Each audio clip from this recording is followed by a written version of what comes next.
The history of modern medicine. It's really a story of countless incredible breakthroughs. But so much of that story, so much of the foundation we stand on today, rests on the unwitting contribution of one single woman. A woman whose cells achieved a kind of immortality, changing our world forever, but she never knew it. And no one ever asked for her consent. This is the story of Henrietta Lacks. Before we get into any of the science, the patents, or the policies, we have to start right here, with this powerful, crucial reminder from Henrietta's own grandson. Because at the absolute heart of this world-changing story isn't just a cell line, it's a family. It's a human being whose legacy is as complex as it is profound. So to really get our heads around this, we're going to walk through this story in 5 parts. First, we'll get to know the woman herself, Henrietta. Then, we'll dive into the incredible scientific accident that created her immortal cells. After that, we'll see the global revolution they sparked, confront the deep ethical breach at the center of it all, and finally, we'll look at the ongoing fight for justice in her name. All right, so let's begin with the person, because before her cells became a famous scientific tool known around the world as HeLa, she was just Henrietta, a vibrant woman, a wife, a mother. And it's so important that we know her story first. She was born Loretta Pleasant back in 1920, and Henrietta's life was really shaped by the harsh realities of being a poor, Black woman in the Jim Crow South.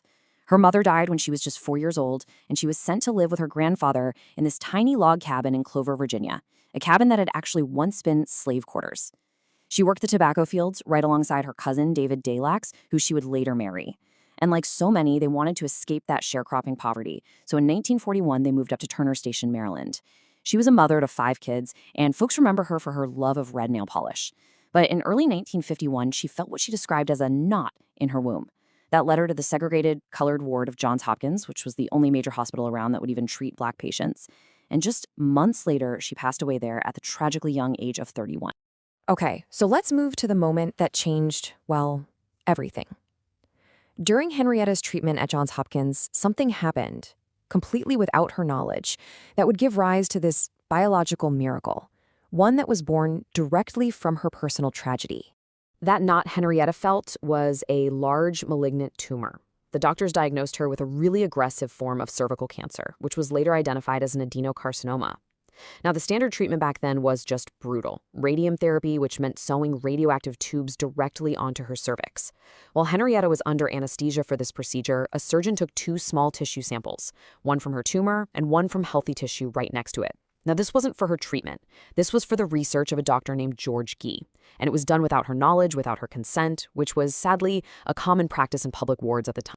So this slide gets to the heart of the huge problem scientists were facing in 1951.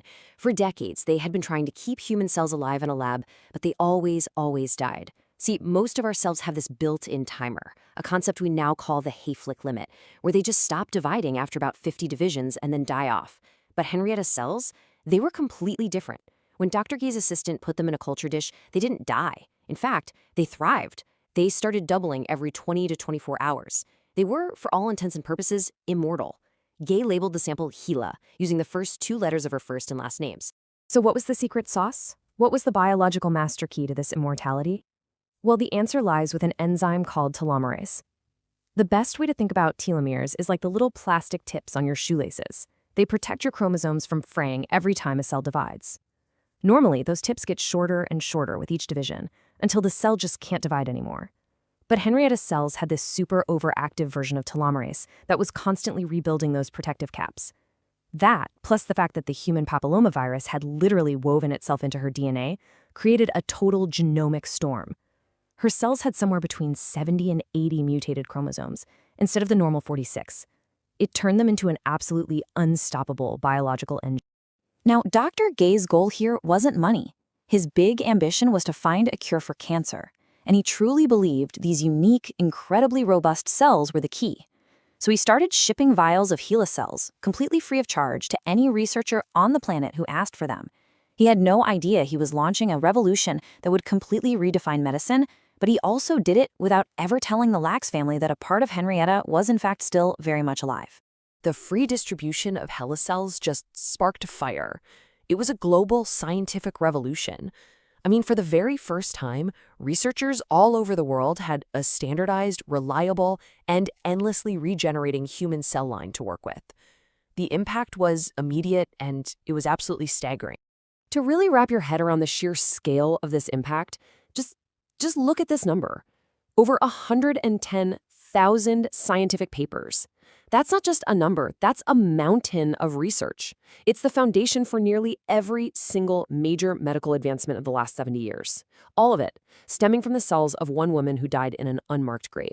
The polio vaccine, the HPV vaccine, understanding our own genes, chemotherapy, in vitro fertilization, research into HIV, AIDS, and even COVID-19. The list is just almost endless. In 1953, a lab accident with HeLa cells actually allowed scientists to finally count human chromosomes correctly. That's how we learned we have 23 pairs, not 24. They were even sent into space in 1960 to see what zero gravity does to human tissue. Let's just spend a second on the polio vaccine, because this story is huge. Jonas Salk needed a way to test his vaccine on a massive, massive scale. Well, HeLa cells were perfect. They were vulnerable to polio, which allowed the virus to grow for testing. To meet this incredible demand, a cell production factory was set up, and in a moment of just deep historical irony, that factory was at Tuskegee University. There, a team of Black scientists and technicians produced 20,000 tubes of HeLa cells every single week, helping to wipe out a disease that once crippled the world. So while the entire world was benefiting from this unbelievable scientific tool, the family of the woman who made it all possible was left completely in the dark. And this is where the story shifts, from one of medical triumph to one of really profound ethical failure and immense personal pain. For a quarter of a century, think about that, 25 years, the Lacks family had absolutely no idea that a part of their mother was still alive, being bought and sold in labs all over the globe. They were struggling with poverty, often unable to afford the very same healthcare that their mother's cells were busy revolutionizing. A multi-billion-dollar biotechnology industry was being built, and they never saw a single penny. They never even got a word of acknowledgement. So how did they finally find out? Well, it wasn't through some act of goodwill. It was because of a scientific disaster. In 1966, a geneticist named Stanley Gartler discovered that the aggressive, fast-growing HeLa cells had contaminated and taken over at least 18 other important cell lines. They were so robust they could literally travel on dust particles through air vents or on an unwashed hand and just completely take over other cultures. This crisis invalidated millions of dollars in research. To solve it, scientists needed Henrietta's genetic markers. So in the 1970s, they tracked down her kids, not to thank them, but to ask for their blood. The family was confused. They thought they were being tested for cancer. And that is how they learned the unbelievable truth about their mother. That discovery, it set the Lacks family on a decades-long journey, a fight not just for money, but for something way more fundamental, recognition for their mother, and a say in how her incredible legacy is used. This is the story of that fight for justice. And, even in the modern era, the ethical violations just kept coming. In 2013, researchers in Germany published the full genetic sequence of HeLa cells online in a public database. And again, this was done without ever consulting the Lacks family.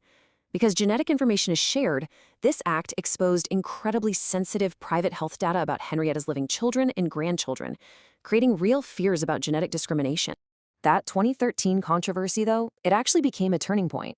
After a lot of public protest, the National Institutes of Health, the NIH, did something pretty unprecedented. They created a working group that actually includes members of the Lacks family to review every single request for access to the full HeLa genome sequence. For the very first time, the family was given a voice. They were given a measure of control. It was a huge step toward the kind of informed consent that was made law in the wake of other scandals, like through the 1962 Kefauver-Harris Amendment, which really started to formalize patient rights.